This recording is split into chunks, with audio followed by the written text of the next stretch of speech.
Did you know that one of the reasons why China are winning, why we're losing to our enemies and they don't take us seriously and laughing in our faces, is because we are so emotionally weak these days in the West. So emotionally weak.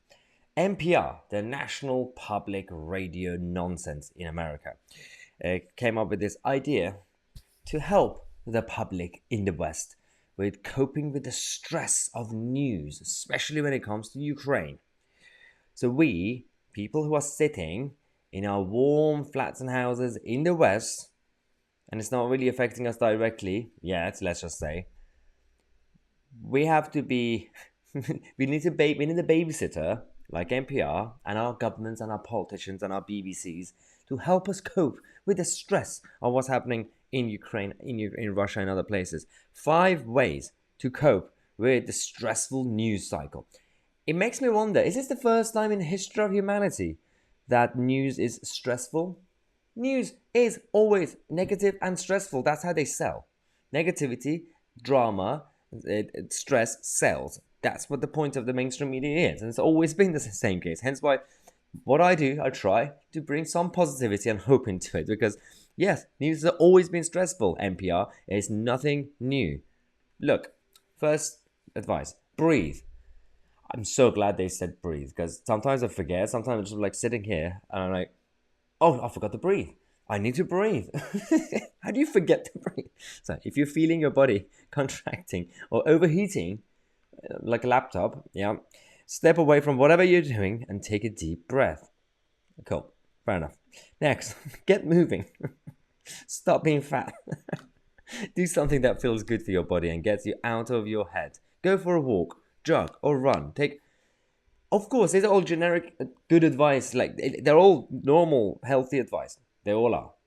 Which applies to everyday human, every day. Regardless of stressful news cycle or not, you should always be doing this anyway, if you choose to, want to be healthy. This should have been done when you were kids, when, we had our parents teaching us this, and, teachers in primary school, preschool. That was the whole point of this basic advice on life. Nourish yourself. That's a good idea. Go to the kitchen. Kitchen is a safe space for us all. Unless you have a spider in your kitchen, then no, it's not a safe space. Maybe this is the time you finally recreate a family recipe. What if you don't have a family? That would be sad. Because I don't understand why they don't. See, this is discrimination. NPR are being insensitive. Okay, let's move on. Next, stay connected. Oh dear, are you gonna suggest social media? Don't suggest social media. When the news is scary, it's easy to get lost in our own heads. Reach out to the loved ones instead. That could look like sitting down to write an actual letter. What is this, 1965? Now I sound like a millennial. Wow. But do we have to? Just call them. Pick up the phone. Call your family members. And just hang out with them. Why am I following the same advice? Right, log off. That's the final advice. Remember that it's okay to not be plugged into news 24/7. So again, on paper, if we got to analyze all these pieces of advice, they're all fine. They're all good advice. But you have to do it every day anyway. I have to try and do it every day as well. But it goes back to the main point. This. Why? When the news is scary, well, in that case, I'm going to add the 6th advice.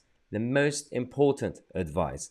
You go and subscribe to the Tousi channel. And also click on the bell next to it. When you click on the bell, it's much less stressful. Trust me. When you press that button, it will be so calm and so cool and nice and all the usual stuff. Hashtag be kind. Subscribe to the channel. Watch this channel instead. I'm Tousi and we are the media.